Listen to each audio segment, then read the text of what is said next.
Do you consider yourself a high achiever? Smart, driven, highly successful? I am so excited to have you. My name is Julia Arndt, and I'm the host of the Stress Podcast. I will help you develop your stress resilience the same way you've developed your workplace superpowers. Learn peak performance tools to thrive at work and in your personal life. Let's get started.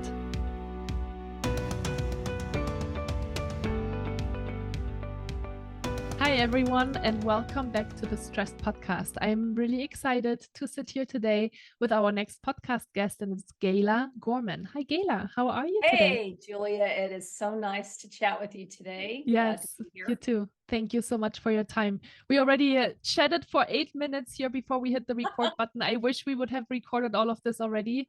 I do have to ask you to repeat yourself a little bit. You'll see why. But there are always 3 questions that I ask my podcast guests at the beginning of the show. And the questions are, where are you located? What time is it? And what have you been up to until now? Okay. So I am in Hilton Head, South Carolina, and Hilton Head is between Savannah, Georgia, and Charleston, South Carolina, for anybody who kind of can't place us.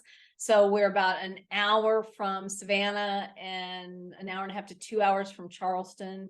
And as I was telling you, Julia, it sounds simple, but you can't get there easily. You have to go inland in order to get a highway to go either direction. So that's where we sit, though, where it's known as the Low Country, and the foliage and just the scenery is really beautiful. It's a really special place to live.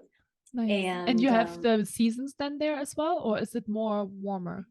We do. So if you go south of, say, Jacksonville, a little further south maybe than Jacksonville, that's when you start getting into the, let's call it Florida weather, where it's pretty warm all the time. It's a good 10 plus degrees warmer now there.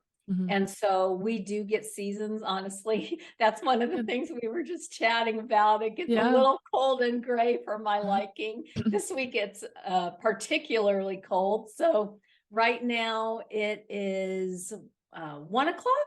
Yeah, it's a little after 1 o'clock in the afternoon here. We just switched to daylight savings time. So a little after 1 o'clock here. And I know you're on the West Coast, so it's a little earlier there. Yeah, I just started my day. Yeah. Not really. I already have been sitting in meetings for the last hour, so this is okay. Stage. So I'm not getting you just fresh rolling out of bed after I've already been chatting. Coffee. Yeah. So when you ask me, how did I get here? What have I been doing to this point? Do you mean what have I been doing to this point this morning, or what have I been doing to this point for 60 plus years? Yeah, we'll talk about this morning first. I'm curious of how you got your day started, and then we'll obviously also talk about the last 6 years. Okay, fantastic. So yeah, I have a regular routine that when I get up in the morning, I do some sort of meditation and centering, grounding practice. Right now, I have taken on this Lent practice for these like 6-ish weeks of Lent. And so I study a little Lenten lesson every morning and do a little journaling around the concept. So that's been kind of fun and interesting. Just to let you know what my what I'm giving up for Lent. Yeah.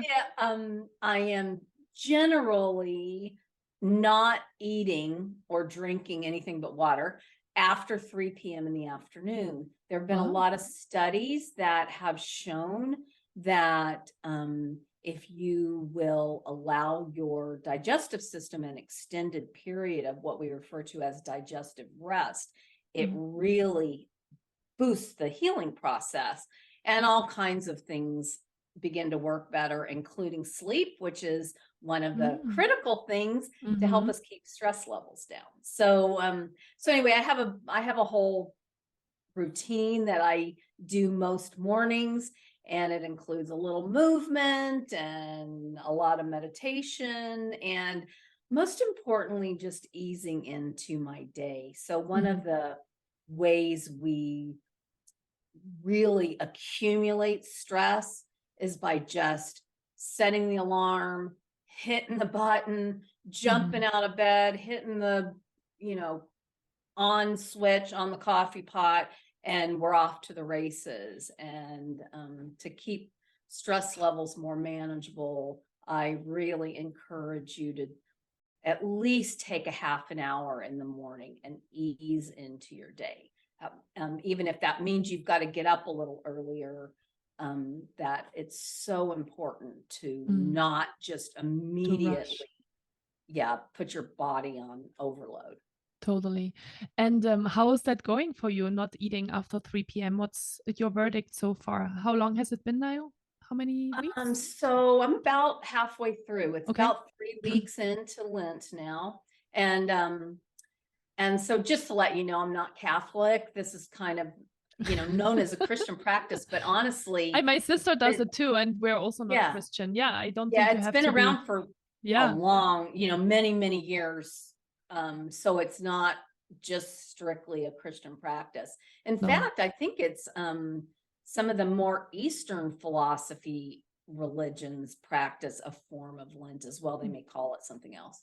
But I'm about halfway through it, and I definitely, if I'm going to eat out of boredom or just for entertainment purposes, it happens at night, right? So I'll reach for some snack like popcorn and a glass of wine, which most ladies can relate to, right? You want to sit down and watch a little TV, unwind. I don't think at just the end ladies. of your day.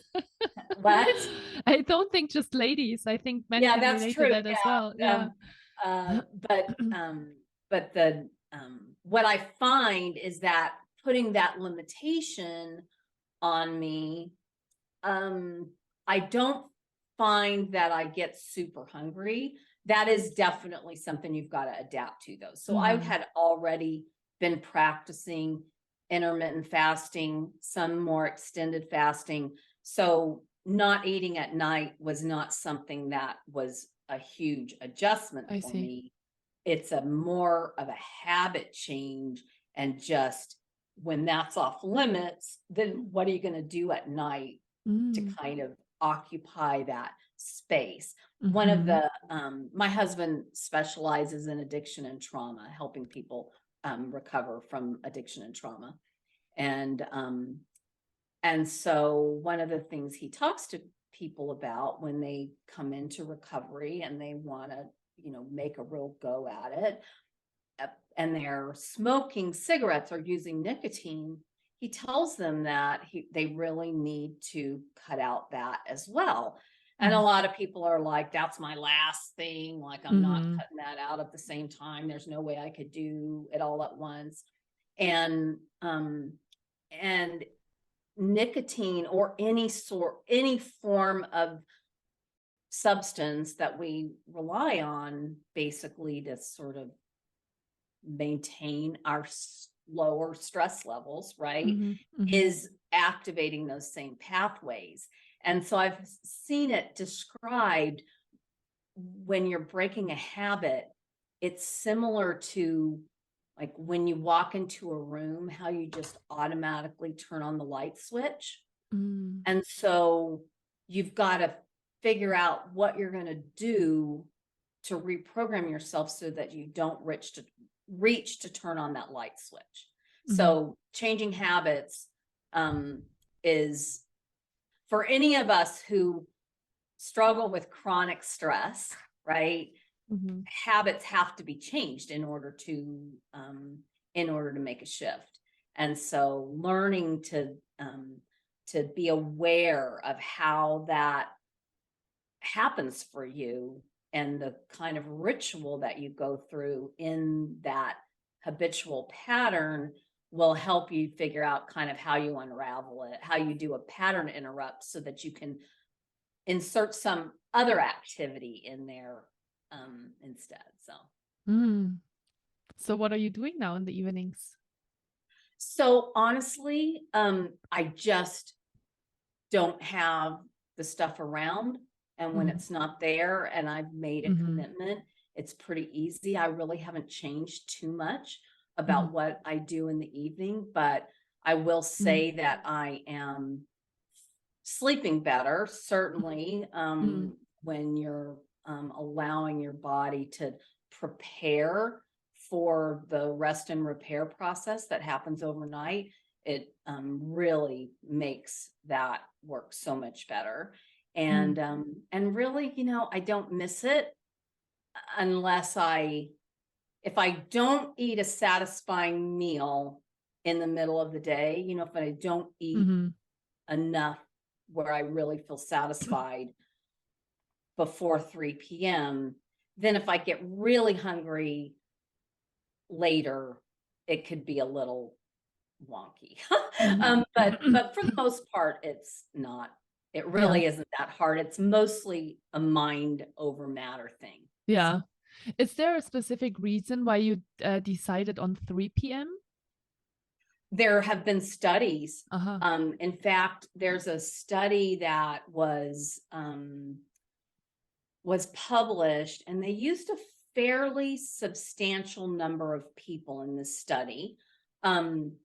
Women, they don't study women very often. Most studies are around men primarily because Mhm. women are really hard to study because Mhm. with our hormone Mhm. cycles, it Mhm. makes us constantly different, right? Where men Mhm. are pretty static. And so they're easier to study. So I will say that the study was more skewed towards I men. see. Yeah. But they showed that the people that stopped eating at 3 p.m.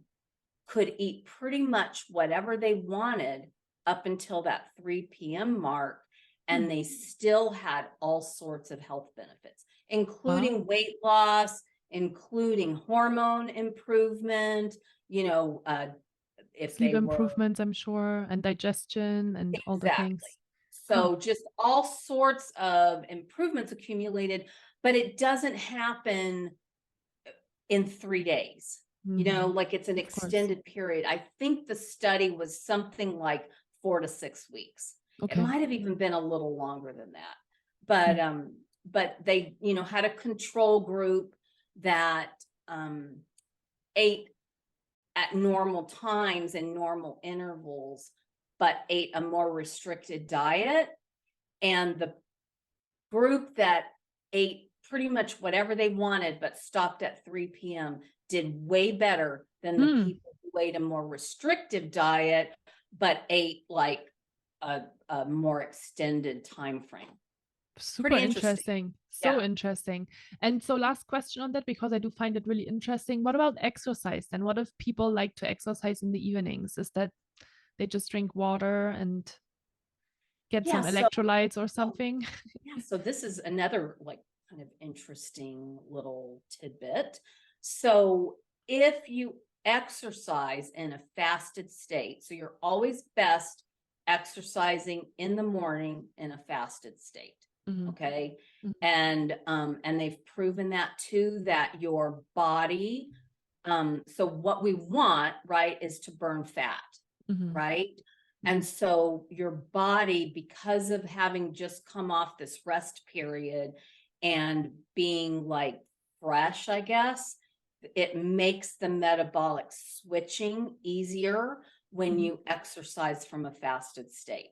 And so I don't recommend really high high intensity exercise Mhm. much anyway. If you are just Mhm. one of those people who really needs to burn off steam, you can do something for, 20 minutes, 2 or 3 times a week, and that's Mhm. okay. But most of the women that I work with already have adrenal fatigue. The last thing they Mhm. need to do is Mhm. be exercising over the top. And so, if you can get up in the morning and walk, especially in that morning sun, it's so Mhm. good for you and it will help you reduce your stress. it will help to burn off some fat because your body will be more in the mode to be able to do that. You'll reset your circadian rhythms. Just, it's a win-win-win. You tick tons of boxes there. Very cool. So now at this point, I'm sure a lot of people are asking themselves, so what does Gala actually do? Tell us about that. Tell us like, what you've why been should doing I for the listen last to 6 her, years. right? So she seems really knowledgeable about all of these different things. So I am an acupuncturist and naturopath, and I'm talking to a lot of people lately because I released a new book. It's called What's Your Kryptonite? And so I refer to these kinds of stressors that we have in our world as kryptonite. And so I encourage people to identify their unique kryptonite, because there are some things that are kind of universally kryptonite for all of us, right? But people who have really interesting and mysterious, let's just call them, issues, symptoms that they haven't been able to figure out. Those are 100% due to some form of toxic stress that could come in lots of different forms. But like I said, I refer to it as kryptonite because kryptonite, often you don't see it, like typically with the Superman or Superwoman, they just know their energy's draining and they suspect it's kryptonite because that they know how they feel, right? When they come into proximity of kryptonite. And that's kind of how kryptonite is in our lives. We just feel our energy draining. We know we don't feel great, but we can't put our finger on exactly what the cause is. Amazing. Okay, so you're an acupuncturist and naturopath. You've been doing this for many years. Yes.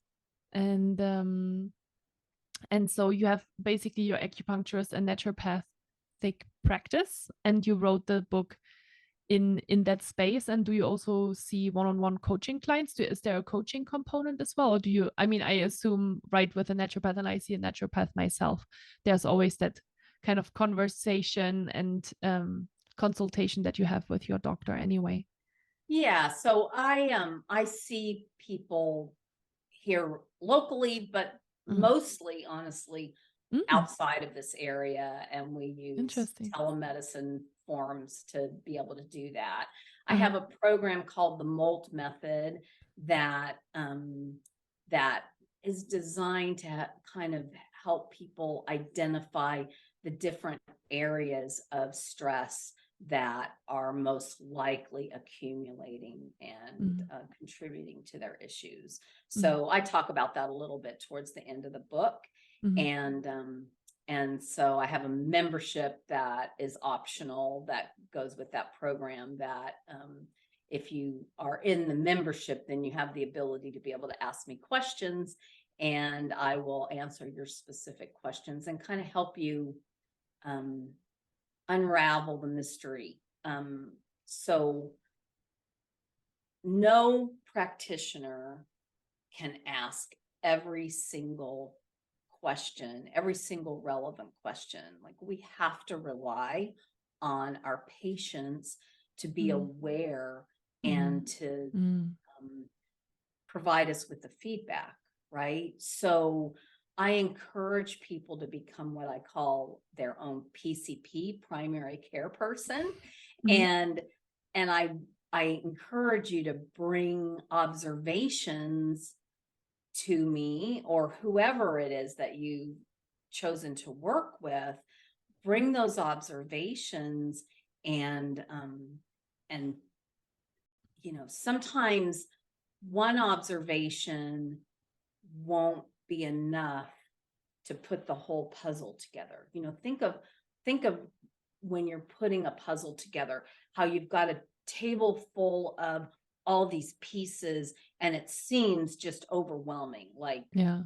we bought this puzzle of a sea turtle, and it's just a beautiful puzzle, but it's been sitting there for like 6 months now with just a few pieces put together because we haven't had a whole lot of time to deal with it. And we could think about our health kind of in the same way, right? It's like, it's this mystery. We know there's some things, that clues that we need to put together, and we can maybe put a few things together and that piece starts to make sense, but then it's definitely part of the bigger picture, and we've got to keep assembling the pieces until it gets to the point where, once you get a significant chunk of it done, well, now you've got less pieces that you don't know where they go, then you've got pieces that you've already identified, right? And it becomes so much easier to fit those final few pieces together and really,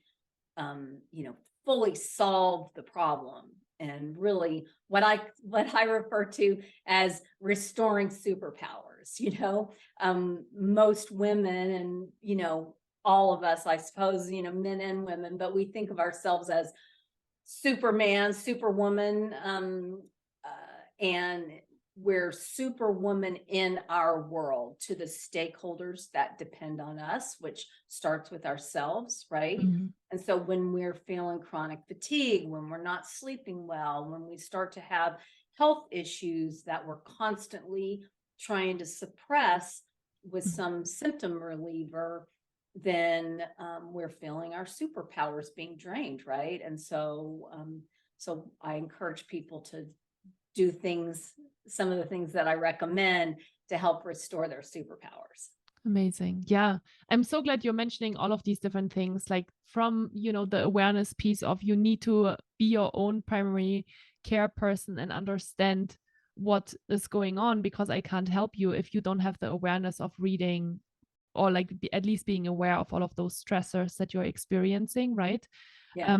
And then I also really loved the metaphor with the puzzle, and how, like, when you're starting to piece all of these different pieces together of the things that are symptomatic or that are coming up for you, then you can really draw like a fuller picture and help people more. Love that.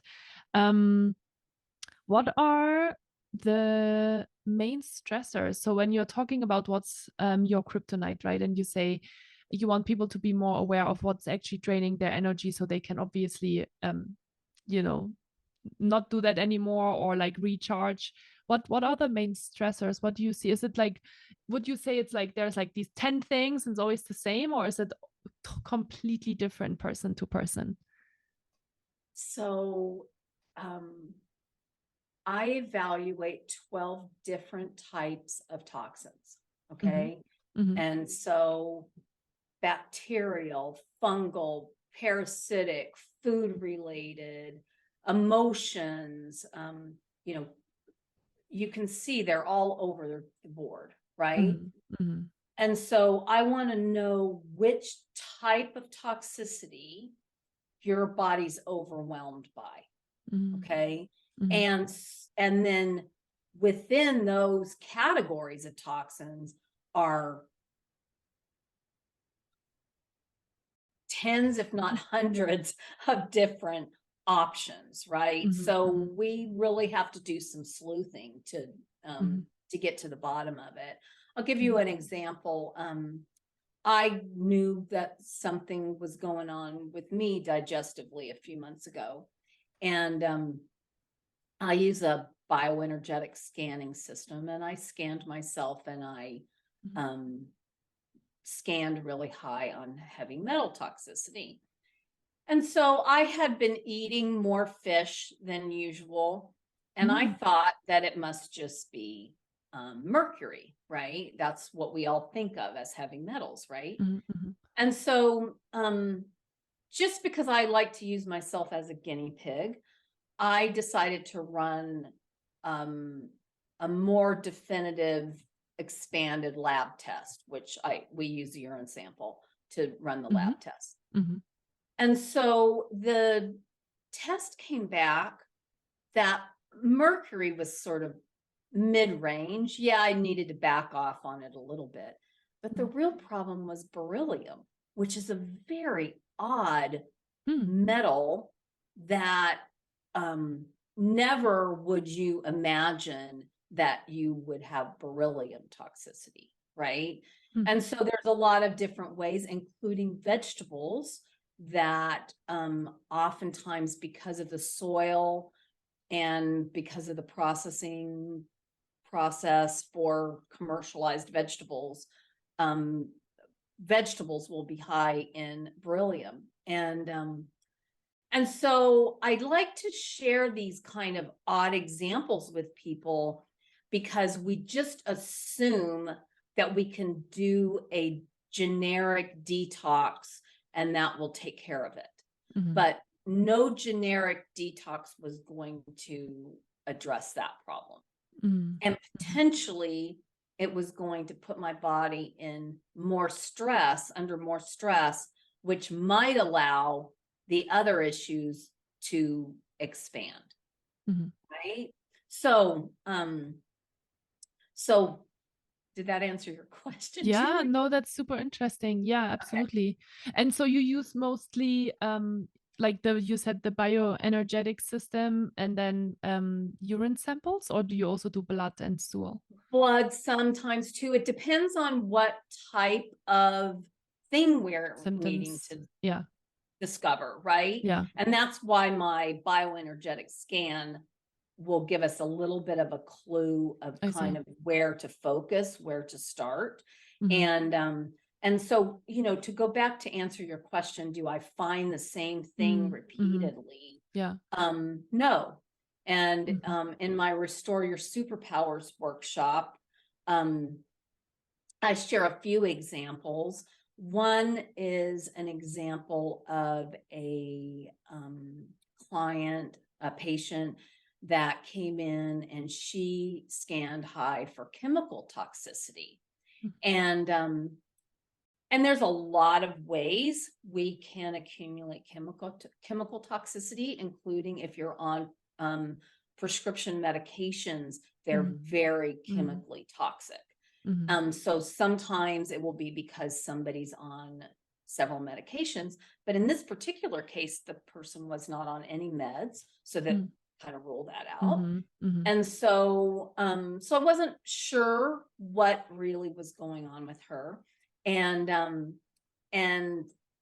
so we decided to work together further. And I did some deeper testing, more expanded testing. And it turned out that she was using artificial sweeteners and drinking sodas and using artificial sweeteners and things.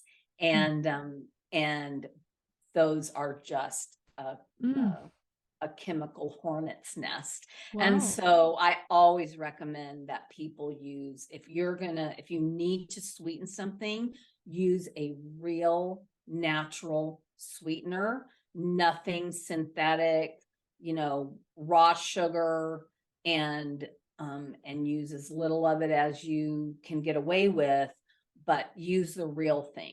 Don't use anything artificial. And anyway, the interesting thing too is that when I presented this to her, when I talked to her the next time, she said, I went home and I told my daughter that I bet that's what you were going to find. And I was like, you've got to be kidding me. This is why I tell you, you've got to be your own primary care person, because I know that you're not telling your doctor everything. You know, you're filtering what you tell them. And so I can only help you as much as you're willing to follow my advice and share all the information with me, right? Yeah. And so what kind of symptoms do people usually experience when they are overloaded with toxins? I'm sure that's also a very generic question because it's probably everything, right? From sleep trouble, I would assume, to stomach aches and digestive issues and all the things, right? But I'll ask you anyway. In my MOLT method program, the T, so M stands for mindset, O stands for order, L stands for lifestyle, and T stands for toxins. So in the toxin module, I have a guidebook I call the Tricky Toxins Guidebook, and it comes with a symptom survey. And I think it's about 30 to 40 symptoms that are common symptoms associated with different types of toxicity in these categories. And so with this symptom survey, you kind of check off any symptoms that you're experiencing, and then you can see in the chart which types of toxins those symptoms typically correlate with. So that can be kind of helpful as just a starting point. But the what was your question? I'm sorry. What the symptoms are of, yeah, you know, so they really like you said, are, it's like yeah, so they many really different are ones. all over the board. And depending on your predisposition, your underlying condition. So I have a patient who has a skin issue, and when her toxic level rises, her skin issue flares up. If you've got digestive issues, when your toxins accumulate, you're going to have more digestive issues, right? Sleep tends to be highly correlated with hormones. And so if you tend to have issues sleeping, then as your toxicity rises, you'll start to notice that you're not sleeping soundly, not sleeping through the night. And just to let you know, most of my patients are women over 40. Okay. They're either about to go into menopause or they're already in menopause. And so most of us in that group struggle to keep the weight and the fat off. So even if if you're managing to keep the weight under control, your body fat percentage will creep up, because your liver and all that, like associated system, gallbladder, spleen, pancreas, all of those organs are under stress due to all this toxicity accumulation that they haven't been able to deal with. And that's one of the reasons why more extended periods of fasting are really helpful. That digestive rest allows those organs to have just do their thing, basically. Yeah, or have a little extra space to do the rest and repair. So interesting. And when when we're talking about stress, would you say that's also something that really helps people? I'm thinking about people that are having like 9 to 5s, they work maybe even longer, right? Maybe they work 10-12 hours a day. Would fasting still help them to get some of the stress under control, or does it actually put their bodies under more stress?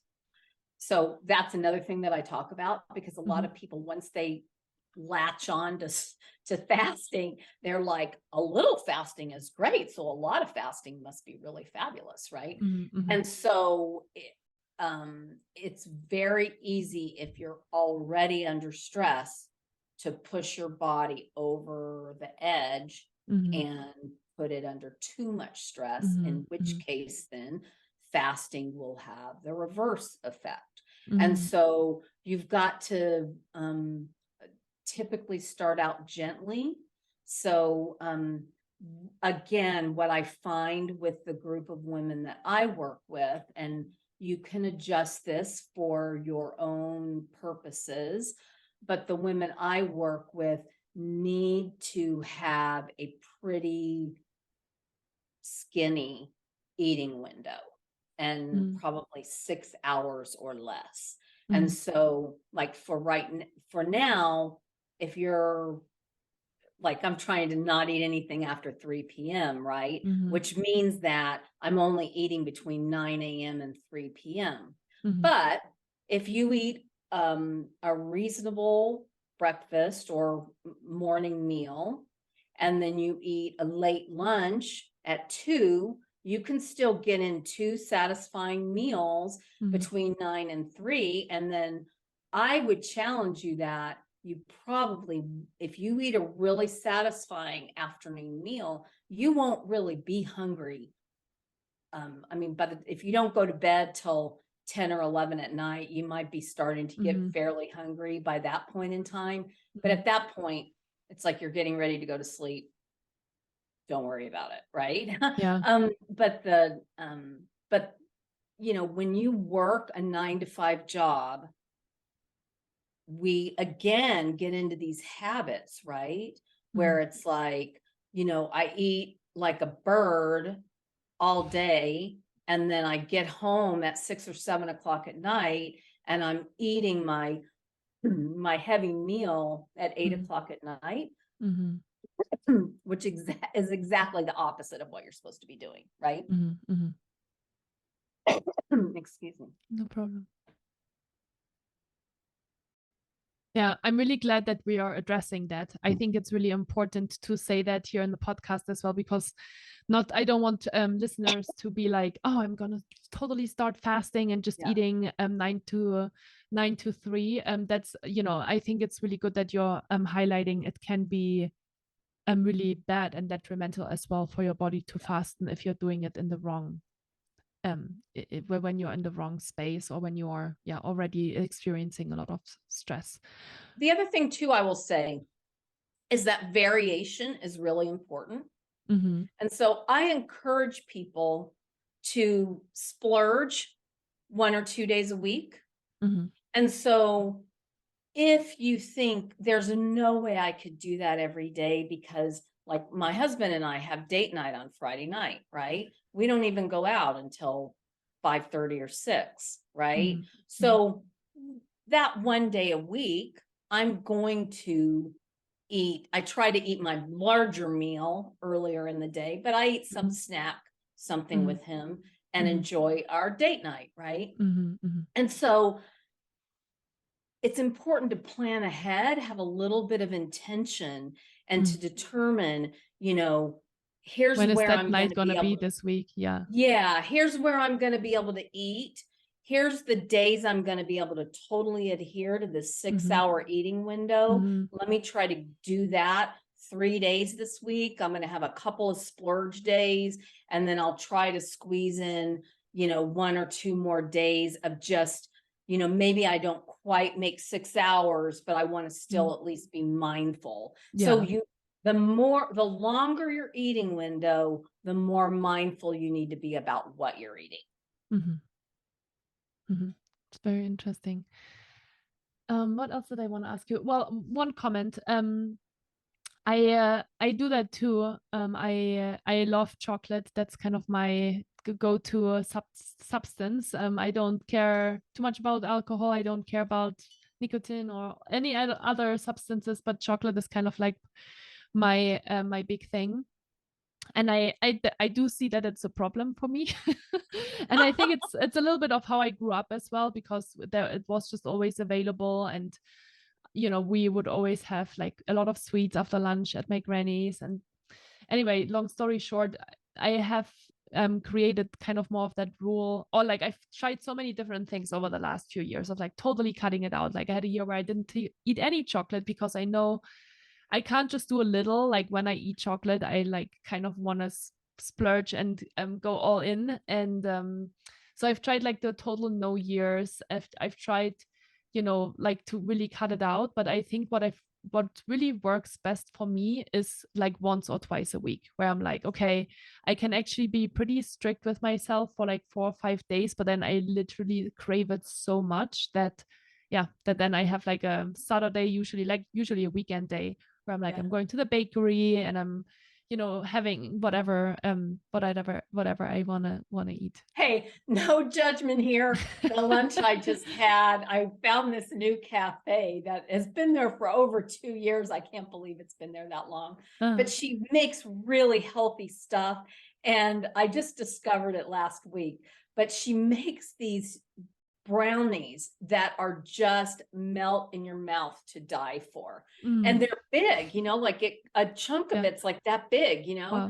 And they're not that thick. They're like this, you know, they're Okay. like kind of dense. But I've had two of them now in the last week. And so I chop off a little sliver and I think, okay, I'm just going to eat this little sliver. And then the next thing you know, I cut off You like another cut another sliver one. and I cut off another sliver. And then I'm down to the last sliver. I'm like, I might as well eat it because it's not enough to take home. Yeah. Yeah, I can totally relate to that. I'm the same way. And so, you know, I've had a lot of different podcast guests on the show, especially I feel like lately, and we've talked a lot about you know, different supplements and minerals and the body. And, you know, I think it's really important to talk about these things. And I'm curious, do you have like 2 or 3 go-to supplements that you feel like every person slash maybe every woman in particular should take? And or would you again say it's totally dependent on the symptoms and the toxins that are in the body, and it's like there's not one um approach fits everybody model? So this is another one of those places where I differ greatly Okay. from just about everybody else and their philosophy. So our bodies are designed to assimilate all the things that come in: water, air, food, sometimes supplements. You know, on occasion we're deficient in something that we could use a little extra boost. But our bodies are designed to take all these things in and naturally filter them out, take a little bit of this, a little bit of that, and assemble them into essentially electrons, energy that runs our body, right? And so there's no way we can supplement in this way that our body needs it. So there's been a lot of research done over probably the last 100 years. And, you know, sometimes I will recommend supplementing with things that I refer to as like food enhancement. We all know that our diets are probably not the best. Even if we eat a fantastic diet, the soil is depleted and it's picked before it's ripe, which causes all sorts of other issues. So food enhancement looks like really high quality collagen, or like I use organ, like desiccated organ supplements sometimes, or people who need to really boost this organ regeneration that we were talking about a little bit ago. But generally speaking, I don't supplement with anything long term. And I will tell people, if you have been on something more than a few months, get off of it now. You go on a supplement regimen for 3 to 6 months. We shore up the deficiency. And at that point, our body should be able to handle everything on an ongoing basis. And then we reevaluate in 2 or 3 weeks and see if everything's pretty much holding its own. If you're taking things your body doesn't need, you're putting more stress on an already stressed out liver. Like that just does not make sense. You're causing more problems than you're solving. And it costs a lot of money. Supplements are expensive. Yeah, absolutely. And so, especially if you're buying high quality supplements, which they're a total waste if you're not. So yeah. And so what do you recommend your clients then? Do they usually go on a supplement when you identify symptoms or things, or is it more like adjusting their diets? Like the example that you shared with the lady that drank too much sugary drinks. Yeah, so it's a combination. I usually identify, so if I scan somebody and of their 12 types of toxins, it really pointed to food being a huge contributing factor, right? So think about the lady with the chemical toxicity. That didn't show up as food, that showed up as chemicals, because these drinks we drink don't even register to our body as food. Okay. They're just foreign matter that our body's trying to detox, right? And so if I'm seeing a lot of food related issues, then the first step is I can run a scan to kind of see initially what types of food substances seem to be causing the problem. But then if it seems to be really a problem, then we'll run a food sensitivity blood test that will show us exactly what substances are spiking the immune system and causing a reaction, in which case then you've got to eliminate those, at least for a period of time. We can use homeopathy is what I use, which works similar to like what an allergy doctor would use. You basically introduce a deactivated energetic replica of the substance, and your immune system goes to work to figure out how to deal with it, but in a way that isn't so hard to deal with, right? Symptom wise. And so, so each individual type of situation, the combination, if you will, of toxicity will point to something different.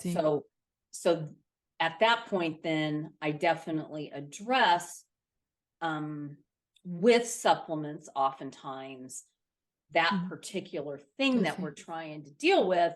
But again, the protocol is 3 to 6 weeks, and then it's 2 weeks, 2 to 3 weeks off typically, and then we reevaluate. If they've pretty much addressed the problem and they're good, then we might not even have to reevaluate. But what tends to happen is they might have a 50 to 80% reduction in symptoms, and they're feeling so much better that they're like, I want to feel even better. So let's reassess this and figure out like what next, what's the next layer we need to peel off of here. Amazing. Interesting. Great. And when did your book come out? What's your Kryptonite?